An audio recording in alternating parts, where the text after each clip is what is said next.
ലോകത്തിലെ ഏറ്റവും വലിയ യേശുവിന്റെ പ്രതിമ പണിയാനൊരുങ്ങി സ്പെയിൻ. ഈ പ്രതിമ ഈശോയുടെ തിരുഹൃദയത്തിന് സമർപ്പിക്കാൻ വേണ്ടിയാണ് സ്പെയിനിലെ വിശ്വാസി സമൂഹം തയ്യാറെടുക്കുന്നത്.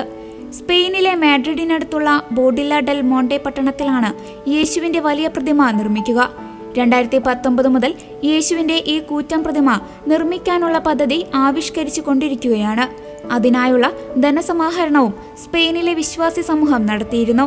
37 മീറ്റർ ഉയരത്തിൽ നിർമ്മിക്കുന്ന ഈ പ്രതിമയ്ക്ക് ഏകദേശം 17 ദശലക്ഷം യൂറോയാണ് ചിലവ് കണക്കാക്കിയിരിക്കുന്നത്.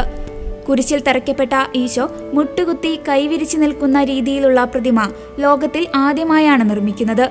അതിനോടൊപ്പം തന്നെ ഒരുപാട് പ്രത്യേകതകളും ഈ പ്രതിമയ്ക്കുണ്ട്. ഈ പ്രതിമയുടെ മുട്ടിന് താഴെയുള്ള ഭാഗം ഭൂമിക്കടിയിലാണ്. യേശുക്രിസ്തുവിന്റെ പ്രതിമയുടെ കാൽഭാഗത്തുകൂടിയുള്ള പാതയിലൂടെയാണ് സന്ദർശകർക്ക് അകത്ത് പ്രവേശിക്കാൻ കഴിയുന്നത്. യേശുവിന്റെ 5 തിരുമുറിവുകളെ സൂചിപ്പിക്കുന്ന 5 കവാടങ്ങൾ പ്രതിമയ്ക്കുള്ളിലുണ്ട്. ചലിക്കുന്ന തരത്തിലുള്ള യേശുവിന്റെ തിരുഹൃദയത്തിന്റെ മാതൃക ഈ പ്രതിമയ്ക്കകത്ത് നിർമ്മിക്കുന്നുണ്ട്. പകൽ സമയത്ത് പ്രതിമയുടെ അകത്തുള്ള യേശുവിന്റെ തിരുഹൃദയം താഴെയായിരിക്കും. അതിനാൽ വിശ്വാസികൾക്ക് തിരുഹൃദയം കാണാൻ സാധിക്കും. രാത്രിയാകുമ്പോൾ ഹൃദയം പ്രതിമയുടെ യഥാസ്ഥാനത്തേക്ക് ഉയരും. കൂടാതെ പ്രകാശിക്കുന്ന ഒരു ഹൃദയമായാണ് രൂപകൽപ്പന ചെയ്യുന്നത്.